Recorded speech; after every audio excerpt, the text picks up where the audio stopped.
Guys, this is a continuation part of custom duty problems.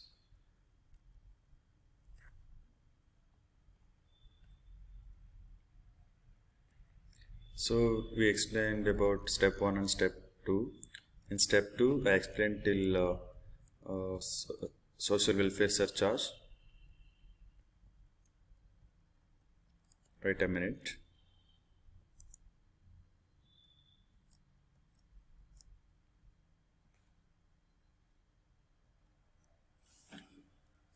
So here, take again. So first we need 3 columns: particulars, reference, and amount of tax. First we need to take assessable value for reference, then basic custom duty on assessable value, add NCCD on assessable value plus BCD, add CVD, that means countervailing duty, on AV plus BCD plus NCCD, then special additional custom duty or SAD on assessable value BCD plus NCCD plus CVD. So total these items. After that, social welfare surcharge SWS. This is compulsory charges.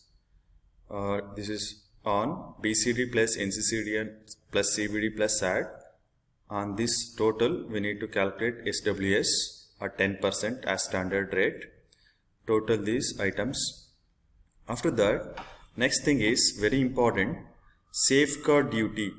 Safeguard duty, protective duty, and anti-dumping duty are calculated on assessable value only. See, safeguard duty on assessable value, protective duty on assessable value, anti-dumping duty on assessable value. In examination, they may ask as anti-dumping duty. So you should take as anti-dumping duty on assessable value. So then, next is total of C. This total of C consists of total of B plus 6 plus 7 plus 8 reference. That means all taxes are comes under total of C. Then next thing is IGST or integrated tax. IGST I taken as 12% on total of C. Total of C means all taxes. On all taxes we need to calculate IGST. After IGST, we need to take GST compensation cess. GST compensation cess on total. The total of C except IGST. Please note here, for GST compensation cess, we need to exclude IGST. Before tax, that means total of C is considered for calculation purpose. I repeat again, assessable value.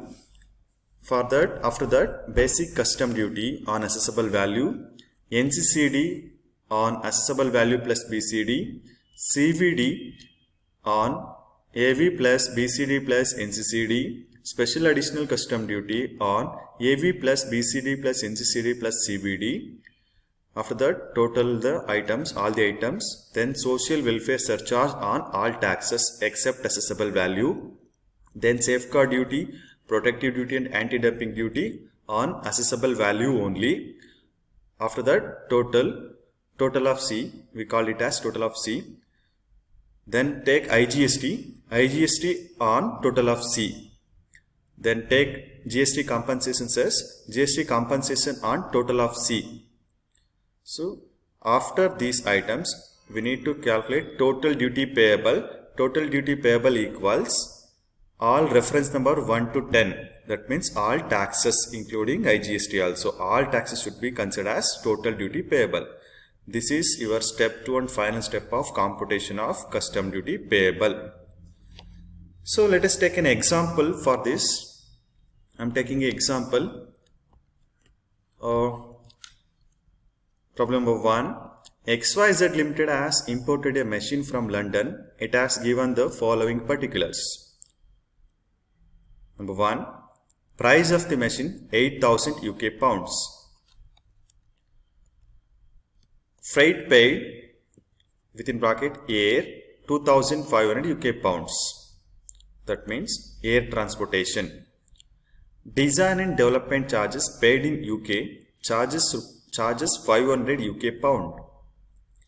Commission payable to local agent of exporter 2% of the price of the machine in Indian rupees. Next, CBIC, Central Board of Indirect Tax and Customs, notified exchange rate ₹100 per pound. Applicable BCD, Basic Custom Duty rate is 10%. Integrated tax leviable is 12%. Anti-dumping duty at 10%. GST compensation 10%. Social welfare surcharge applicable at 10%. Insurance charges have been actually paid, but details are not available. Compute custom duty and IGST payable by XYZ Limited. This is the problem. I hope you got all details about the problem. So let's move on to the solution. Solution: computation of assessable value. First, we need to identify the exchange rate, because exchange rate is very important here. So exchange rate given as only one items. If they given exchange rate given by CBIC and exchange rate given by RBI, exchange rate given by commercial banks, like that, we need to take CBIC. In the absence of exchange rate given by CBIC, Central Board of Indirect Tax Customs, or that means board, in the absence of board, we need to take a reference rate of RBI. Even though in the absence of RBI rate and CBIC rate, we need to take commercial bank rate. So here and always they given CBIC rate. So we should take CBIC rate only. So here exchange rate applicable is 100 per pound. So take three columns: particular, amount in pound, amount in rupees.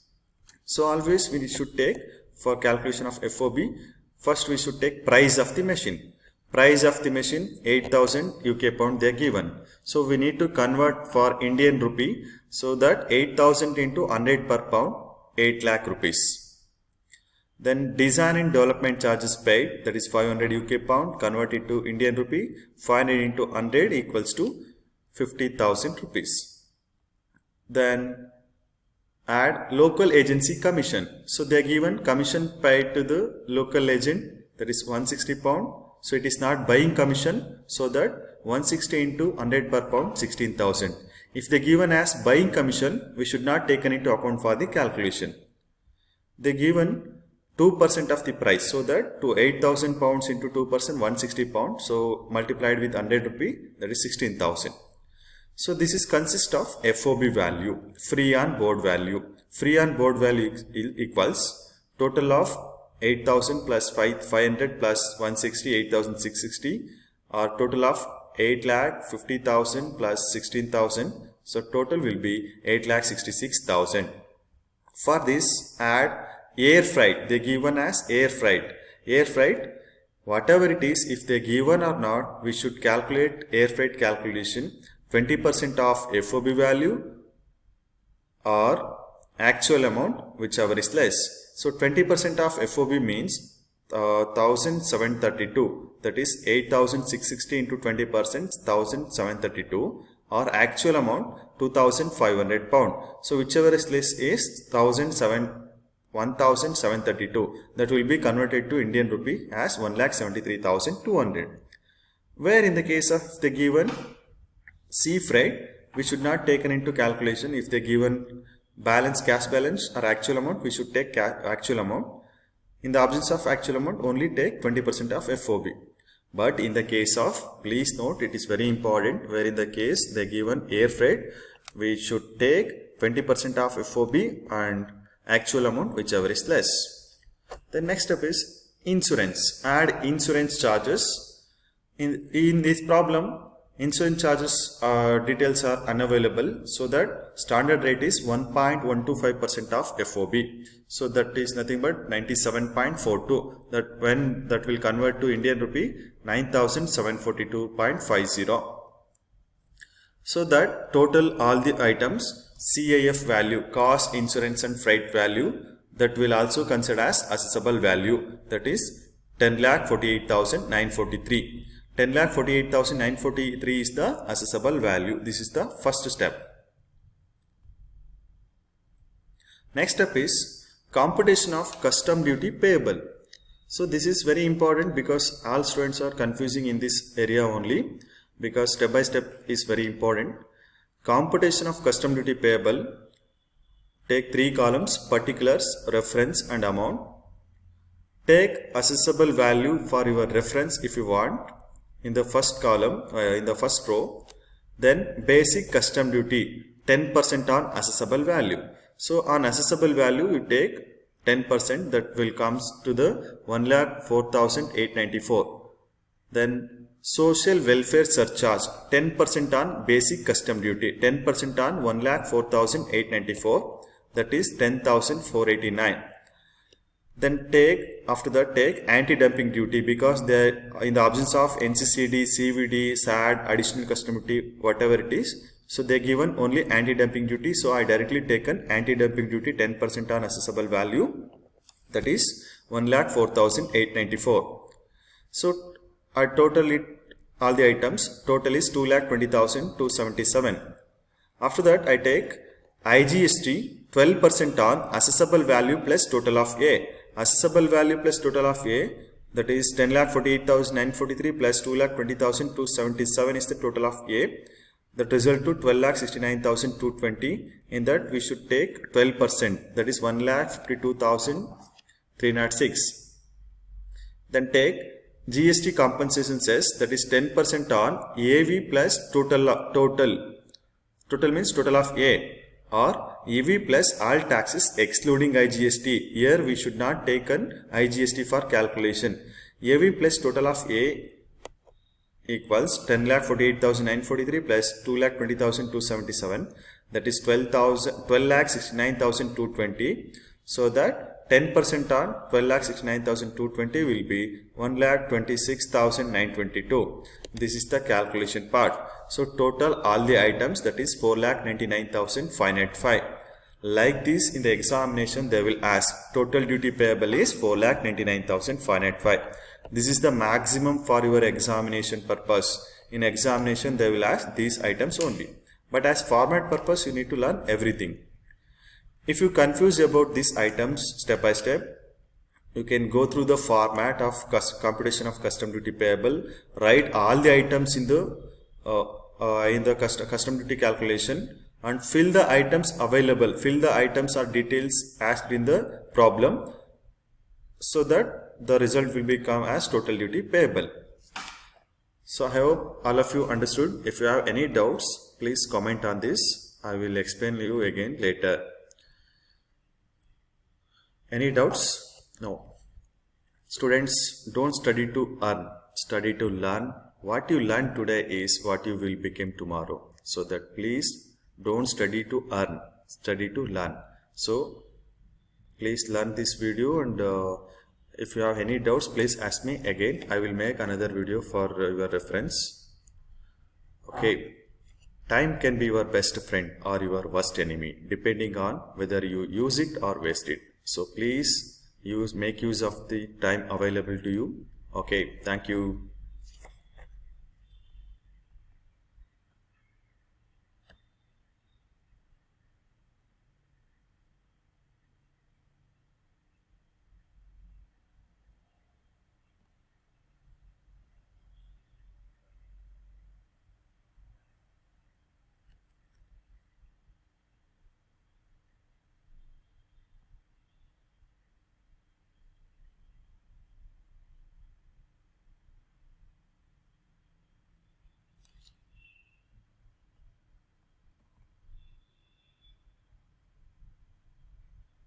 Sorry for the inconvenience.